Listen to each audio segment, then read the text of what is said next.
Hi everyone and welcome back to another episode of How I Got In. This week we're answering the pivotal question of how do I get into George Washington University.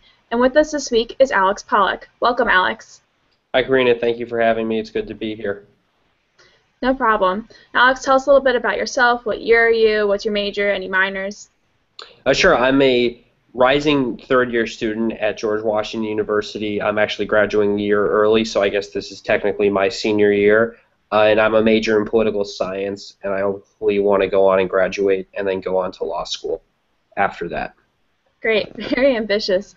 Now let's go back to your high school journey. What did your academic coursework look like your freshman year? Freshman year, I took two AP classes, AP Environmental Science and AP Human Geography. And other than that, I took honors classes, honors English, honors Geometry, honors Biology, regular Spanish because they didn't regular Spanish 1 because they only offered that, and then like a technologies class was my elective that was also an honors class. But just two APs my freshman year. How'd you feel about taking those two APs your freshman year? It was certainly challenging, especially because I'm not necessarily a science person. I'm more of a social studies type person, but at the same time, I think it A, gave me the benefit of getting college credit early on, and B, I think it showed GW when I applied that I was someone who was willing to challenge myself with a more rigorous course load than just the baseline course load of just taking honors or regular classes. And I think that that helped me on my application because it showed that from day one as a freshman, taking classes that are challenging was something that I was willing to do. Great. Now how about your sophomore year? Sophomore year, I took AP Biology, AP World History, ACE General Paper, which is sort of like an AP writing course, only it's done through the University of Cambridge, but in terms of GPA weight, it was weighted the same way as an AP course, which was great for GPA. I also took ACE Marine Science, which same GPA weight, but it focused on marine science and marine biology, not so much, which isn't offered by the College Board. And then I took Honors Spanish 2, TV production, because I was a little into filmmaking, then I was experimenting with that. And I'm trying to think if that's it. Oh, and then I took Algebra 2 Honors was my math class. And so, but that was a little more challenging year. I think I got progressively harder as I went through high school. Now, do you think, in regards to Spanish, obviously it's required that you take 2 years of a foreign language. Do you think taking an honors level course in a foreign language gives you an extreme advantage, and then, or do you think it's just, based on how well you can learn those languages? I'd say two things. I think that one, just from an educational perspective, I think taking the honors course, if you think you can do it, is better because you're going to get more of a mastery of the language, and learning a second language is invaluable throughout your life. The skills that you can develop, the ability when you apply for jobs. So I think taking the honors course is better just from that perspective because it's just going to give you the skills at an even greater rate than if you took the regular course. But secondarily, I think also it's important because it once again shows the college two things. One, you get the GPA boost from taking the honors class, but two, it also shows the college that you're willing to challenge yourself. Because I don't come from a Hispanic background, so I learned Spanish from scratch. So I think showing the college that I was willing to challenge myself again is something that really helps when they look at your application to see if you stand out versus someone who just took regular Spanish. When they're comparing two applicants and you see one applicant consistently challenge themselves, I think that might push you over the edge in consideration compared to the other applicant. Yeah, now how about, going to junior year, it's the most important year in consideration of, looking back on your college applications. How was your junior year for you? My junior was tough. I took a lot of classes that were difficult. I don't necessarily think I enjoyed a lot of them because it wasn't necessarily stuff I was thrilled with. I took Spanish 3 honors, which I found difficult. It was pretty good, though. And I took AP Physics, which was extremely hard because I'm not a science person. I took ACE English, which is once again through the University of Cambridge, but I was also able to sit for the AP English exam, which was the AP English language exam too. And then I took, as a junior, I took AP Comparative and AP U.S. Government, which was great because I'm really into poli-sci, social studies things, and I took AP U.S. History and Debate. I kind of transitioned from film into debate as my extracurricular because that was just more of my niche because I figured I wanted to become a lawyer. I wanted to study.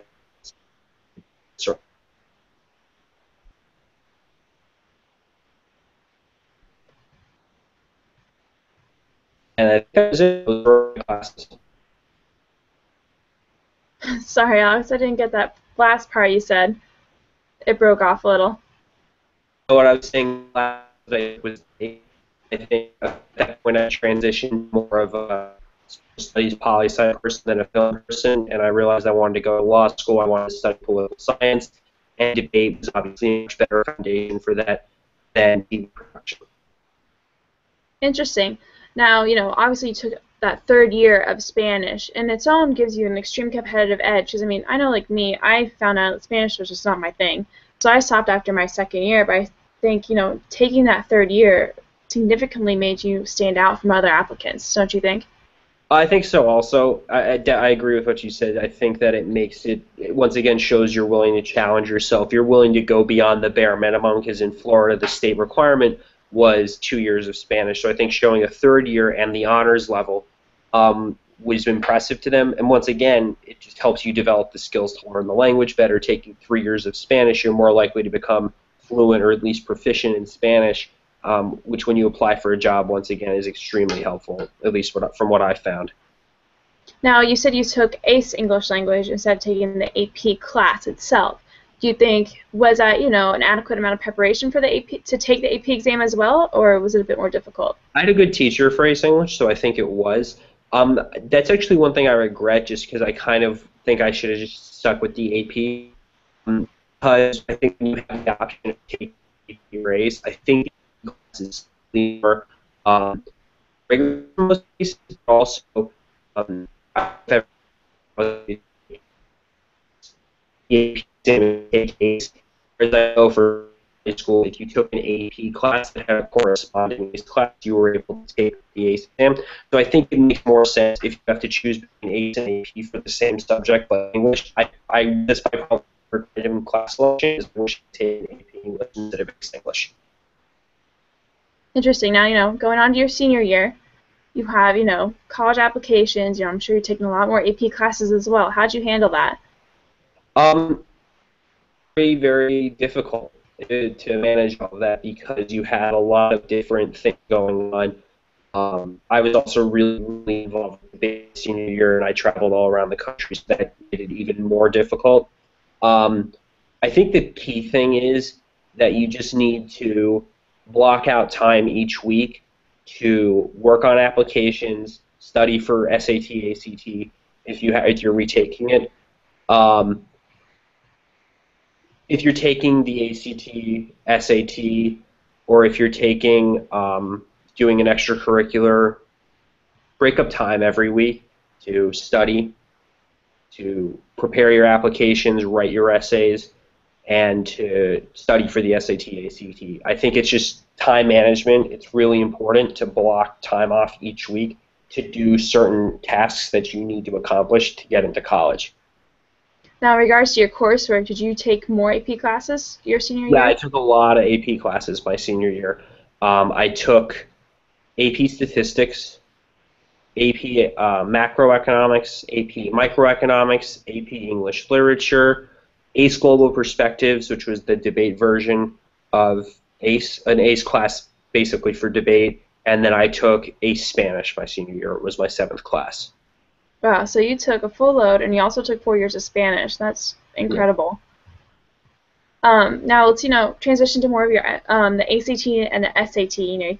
Did you start taking that your junior year? I had a couple illnesses my junior year, so I didn't take it early on. I took the SAT and the ACT, I think, the summer after my junior year, just because I hadn't had time to adequately really prepare for the ACT. And so the first time I took it, I just kind of went in, took it blind without studying, kind of to see how I did, to get a baseline score.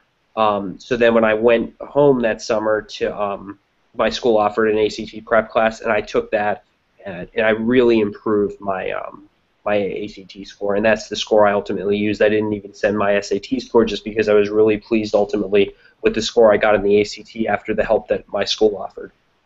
Now you said that you were sick earlier in your junior year. Did you think that, does it put more stress on you to wait a bit later in your junior year to start, or did you just not Yeah, think of it anything of it? definitely puts a lot more stress on you because you just know that not only was I behind on my schoolwork, I was also behind on my studying for the ACT, SAT.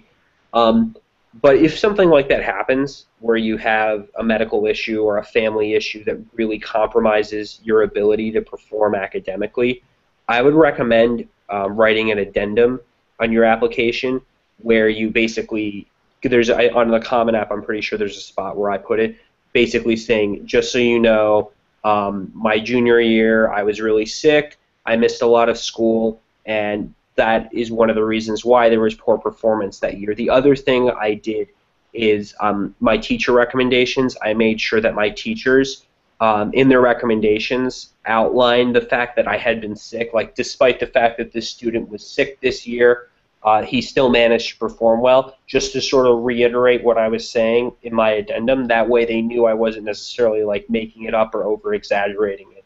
Because it was something serious that, to some extent, did impede my ability to study and what have you.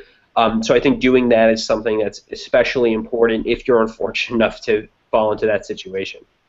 No, that's a great point. I personally don't know a lot of people that had to be put in that situation where they had to make a note like that. Um, so it is useful to, take advantage of the opportunity the school gives you to say, hey, explain something real quick. And it's definitely not to be abused and make up for, some lame excuse, so I just didn't feel like doing it. But you truly were sick and you were able to, spread that across through your recommendations as well. Yeah, exactly. Now, going to your senior year, you've got your coursework down, now you have your college applications. What were you looking for in going into the college search? Um, so I narrowed it down to a couple of schools. Uh, And the more I thought about it, the more I thought about what I wanted to study, which was political science. It was clear that GW was really at the forefront for a couple reasons. First, just in terms of their admission requirements, I think that based on my application, or based on my statistics like my GPA and my ACT scores and my extracurriculars, I thought that that was probably my most likely shot to get in. And it was also the best combination of most likely for me to get in and also best fit for what I wanted to do, which is like political science, social studies stuff. So I actually applied only to one school, early decision, and that was GW, and I didn't even send in any other applications because once I got in, as early decision, you sign the agreement that you're not going to apply anywhere else. So I only really filled out one application, although I had a couple other applications waiting in the wings in case I didn't get into GW. But if you know, like I knew I wasn't probably not going to get much financial aid just given my socioeconomic background, and I kind of really had narrowed it down to one school. I think that early decision is definitely great because it's a stress reliever because I knew December 17th, 2011 that I was going to George Washington University. I didn't have to worry about other applications. I was able to focus on just finishing out my senior year, having a good time, enjoying high school. And I think that helps so much if you find the school that you really want to go to. Now, during your college application, they have the section for extracurriculars. And a lot of times you hear advice that say keep your resume to one page or, just keep it short, especially when you're extremely involved. How did you, pick the extracurriculars to make yourself stand out, but also make yourself seem diverse as well? It's a very good question. Specifically with GW, one thing about GW students that I just know from having a lot of friends who are GW students and just from knowing myself is that I think the school likes students who aren't necessarily the type of people that are just going to sit and study and study and study for a week on end. I think they'd rather prefer people that get good grades, not necessarily perfect score grades, but good grades, but manage to juggle a lot of different things because when you're at GW, I have friends who who intern at the State Department, work a job at the GW Deli, and go to class full time and are like president of their sorority or president of their fraternity. I know I'm busy. I travel around the country as a debate coach. I'm involved with student organizations on campus. So a lot of GW students juggle a lot of stuff because they're in the city. People intern on Capitol Hill while they're in school full time. People work at law firms in D.C. And they like that because that's something that's uniquely you're uniquely able to do at GW. So I think don't necessarily overload your resume with extracurriculars, but make them meaningful. If you really devoted yourself to something in high school, put it on there. My big thing was debate. That was the big thing that I really put my heart and soul into in high school. And so I think that was the thing I focused on mostly. I had my debate coach write one of my recommendations, who was also a teacher at the school.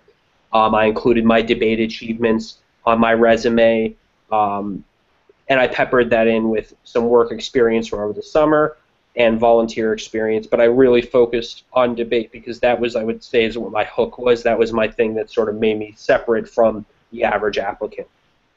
So truly, in regards to extracurriculars, less is more, or less with more passion is more, and that, you know, showing that you're putting all your effort into something and not spreading yourself thin and not putting any meaning into it. Because I mean, the thing is, there were tons of clubs at my high school. That was like the Italian club, the French club, the politically involved club, but those were things that would meet once a week during lunch or even once a month during lunch, and there wasn't really a lot of outside of school involvement. Whereas if you play a sport, if you are on the debate team, if you are involved in theater where you're rehearsing every week, or every day after school, even before you have a musical or a production coming up, or if you're on Science Olympiad or Model UN, something like that that really sucks up a lot of time, those are the type of things I think you should focus on your application.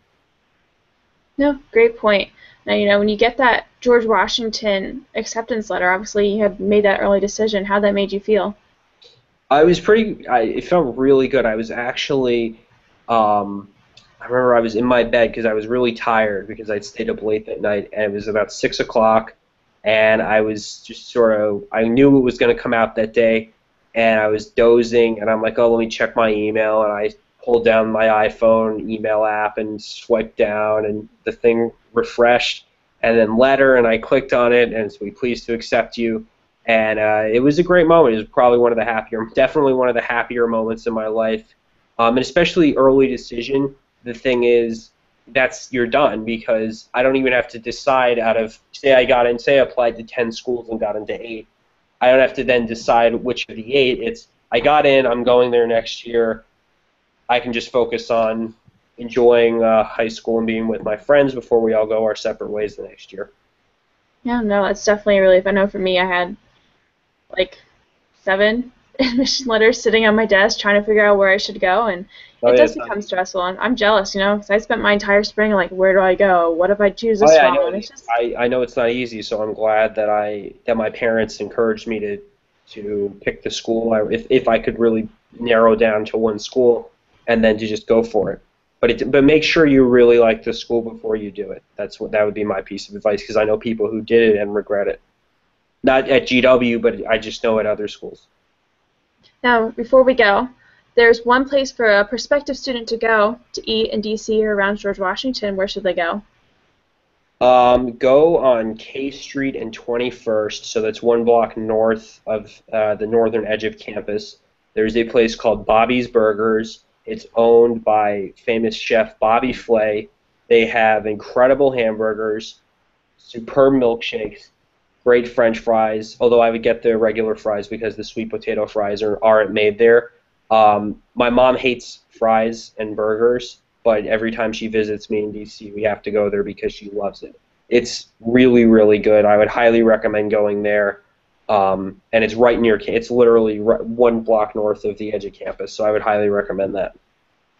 No, great. Thank you, Alex. Thank you for your advice and your input on your journey to George Washington. Thank you for having me. I appreciate it. Have a good day. Thanks. Bye-bye.